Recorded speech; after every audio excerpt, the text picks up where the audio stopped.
What's up, guys? It's Steve here with your stimulus check update and unemployment update. And today is Memorial Day. Happy Memorial Day to you and your family. Thank you to those of you that have served for our country.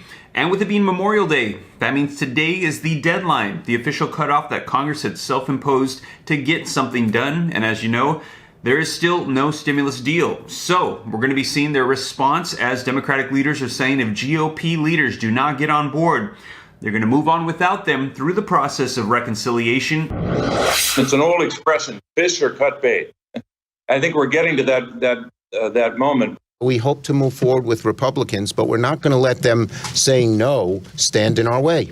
But at some point, we have to move forward. And in addition to that, we've also heard of a new push as this deadline is coming from Democratic leaders to put more stimulus checks into the American Families Plan and also extend out unemployment benefits for those states that are still planning to participate. So this could mean that a lot of Democratic states that are going to continue on with FPUC, PUA, PEUC, there could potentially be an even further extension past September 6th. We will see.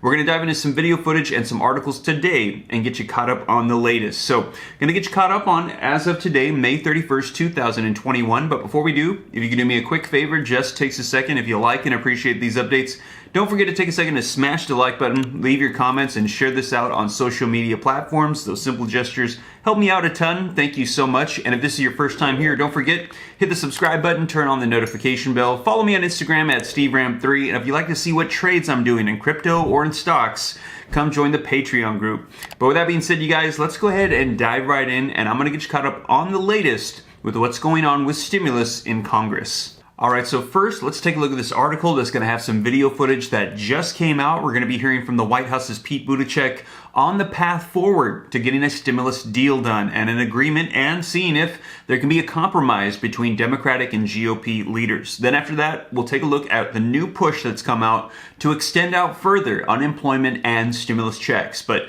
let's go ahead and dive into this video footage. President Biden started at $2.3 trillion in his proposal. Republicans started at about $600 billion.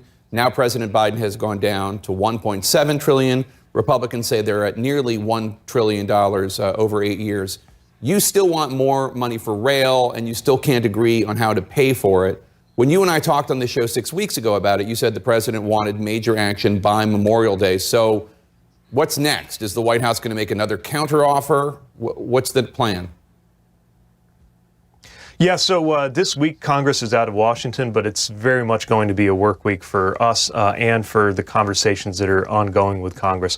By the time that they return, which is June 7th, just a week from tomorrow, we need a clear direction. Certainly encouraging to see the healthy conversations that have happened over the last days and weeks. But the president keeps saying inaction is not an option, and time is not unlimited here. The American people expect us to do something. They expect us to deliver, and it's my hope that these continued conversations, really over these next few days, will be productive and will lead to that clear direction. Next few days. So there seems to be a disagreement between what President Biden and agreed to with Republican senators and what his staff is now saying. Key Republican negotiator, Senator Shelley Moore Capito, a Republican from West Virginia, she says, and other senators who are in the room with her agree, that President Biden suggested he's willing to settle around $1 trillion, and it didn't matter to him if it was $1 trillion over 5 years or $1 trillion over 8 years. Now, I understand the devil's in the details in terms of how to pay for it, the timeline, et cetera. As an overall principle, is that correct? President Biden is willing to accept a $1 trillion price tag, and it doesn't matter to him if it's over 5 or 8 years. Well, the president's counteroffer was a $1.7 trillion package. And again, that represents coming off our original view by $500 billion. It is encouraging to see Republicans talking about getting to the neighborhood of $1 trillion. Of course, when you start trying to make it apples to apples, comparing what would have been spent anyway, looking at the categories, that's where the devil really is in the details. And those are the things that we're continuing to discuss with them. But I'll say, we've been in these discussions in good faith, and there have been really healthy negotiations of the kind that I think people were starting to wonder whether that's even possible in Washington anymore. This is exactly what happens in those negotiations. Do the categories line up? Do the numbers line up? Are we talking about the same thing? And can we get to an overlap? We're not there yet. There's definitely a lot of difference in our views, but it's been encouraging to see the movement.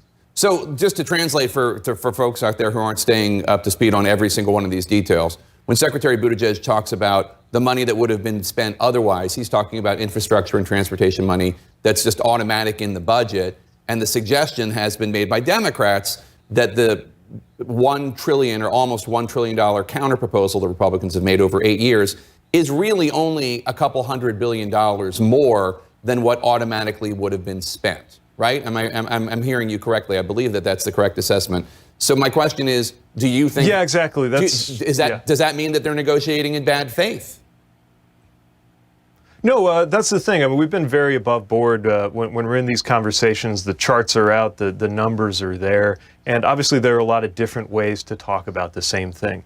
The fact that they philosophically seem to agree that trillion-dollar investments are the kind of thing we need to be doing right now, that's encouraging. But we aren't exactly aligned. In fact, there's a lot of daylight here, especially because things that we consider very important from making sure that we're sparking an electric vehicle revolution and that it happens in the U.S. with American workers on American soil, to the president's commitment to make sure that we get rid of 100% of lead pipes in this country. We didn't see as much of that in the counter proposal. But again, that's how a negotiation works. These are exactly the kinds of things we're talking through over the next few days. I just want to emphasize we really are talking about the next few days, because by the time Congress is back in Washington, I think those members of Congress and frankly the American people and all of us in the administration expect to have a clear direction. So some Democratic lawmakers who and I'm not just talking about the Bernie Sanders types who are very skeptical of Republicans to begin with, even though Sanders does have a record of bipartisan work, but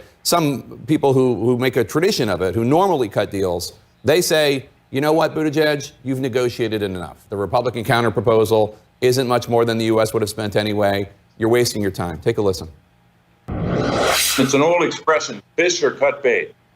I think we're getting to that moment. We hope to move forward with Republicans, but we're not going to let them saying no stand in our way. But at some point, we have to move forward. Casey, Schumer, Durbin, these are people who generally would be in favor of negotiating.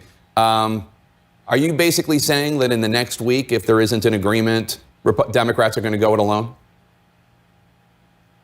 I think we are getting pretty close to a fish or cut bait moment, but I'll tell you that on the fishing side of things, the negotiations have been healthy. There's a lot of conversations going on among members of Congress who have come forward with a lot of different ideas, in addition to the discussions that we've had with the group led by Senator Capito. So we believe in this process, but also very much agree that this can't go on forever. So there you have it. Let me know your thoughts in the comments down below. As we heard them say, they're likely going to be having something together here in the next couple of days, ready to roll. And if they don't have GOP leaders on board, they're thinking it's about time to move forward without them. Now, in addition to that, just to emphasize that this is the first portion of the infrastructure bill. This is the one that's going to be focusing on physical infrastructure. Now, the second portion is going to be the one focused on people or social infrastructure, they're saying, and that is where we could see more provisions in the form of stimulus checks and unemployment. And there has been a new push in Congress to get that included. As we're getting closer and closer to wrapping up the physical portion, now topics of social infrastructure are starting to come up, and we're starting to see articles pop up like this. Take a look. Group of lawmakers request reoccurring stimulus and automatic unemployment benefits, dated May 30th, 2021. And it says, Congressman Jimmy Gomez and Congresswoman Gwen Moore led 5 of their Ways and Means Committee colleagues in asking President Biden to include reoccurring direct payments and automatic unemployment insurance in his American Families Plan, according to a statement. Now, in response to the president's support for automatically adjusting the length and the amount of UI benefits unemployed workers receive depending on economic conditions, the lawmakers are calling on the White House to back a plan that would issue reoccurring direct payments and unemployment insurance should a similar crisis hit our nation in the future. Now, reoccurring direct payments have broad bipartisan support from both the general public and economic experts, and stimulus checks issued through the CARES Act, the Year's End Spending Bill, and the American Rescue Plan, along with the enhanced federal unemployment benefits, proved to be the most effective but temporary forms of relief during the pandemic. And it says, the success of the American Rescue Plan, combined with the direct financial assistance in the CARES Act and prior federal legislation, is evident in communities nationwide, said Congressman Gomez. But we can't pretend that a $1,400 check is going to be enough to last the year, and we need to be prepared with a strengthened safety net should a similar economic crisis strike again. Tying reoccurring direct cash payments and federal unemployment benefits to countries' economic conditions not only makes sense, but it also shows the American people that the government is prepared to help them in the event of another economic catastrophe. I look forward to working with President Biden to ensure that we can deliver these two critical economic recovery tools to uplift all American workers and their families. Now, additionally, it says survival checks and unemployment benefits reduce the misery index during the pandemic, but families are still feeling the impacts. Tying these benefits to economic conditions rather than arbitrary political timelines would help us maintain relief for Americans still struggling with how to keep their kids fed, pay bills, keep a roof over their heads, lifting up Americans, and help create a truly equitable economic recovery. Now, according to a group of lawmakers, $1,400 checks issued in the American Rescue Plan will keep 11 million people out of poverty this year, while a fourth and fifth stimulus check could keep an additional 12 million Americans out of poverty. So they're not only talking about a fourth, but a potential fifth as well. Now, additionally, 67% of adults reported that the most recent stimulus check was important to their financial well-being, but 60% was also reported that those checks will last them less than 3 months. Now, Congressman Gomez is also the co-sponsor of the Emergency Money for the People Act, which would send monthly $2,000 checks to Americans retroactive to March 2020 and until the economic crisis ends. So that's where things currently stand. You can see that there is a push from members of the Ways and Means Committee to include a fourth or fifth stimulus check, and also one of those members is a co-sponsor of a bill that would provide monthly reoccurring checks. Once again, let me know your thoughts in the comments down below, and they're also considering extending out unemployment benefits for those states that are still participating. And if you want to know if your state is still participating, be sure to check out my previous videos where I cover all the states that have announced they're going to be ending federal unemployment benefits early and the dates of which they're going to be implementing this, and a lot of them are going to be starting this upcoming month of June. In addition to that, if you're one of the people still waiting for that $10,200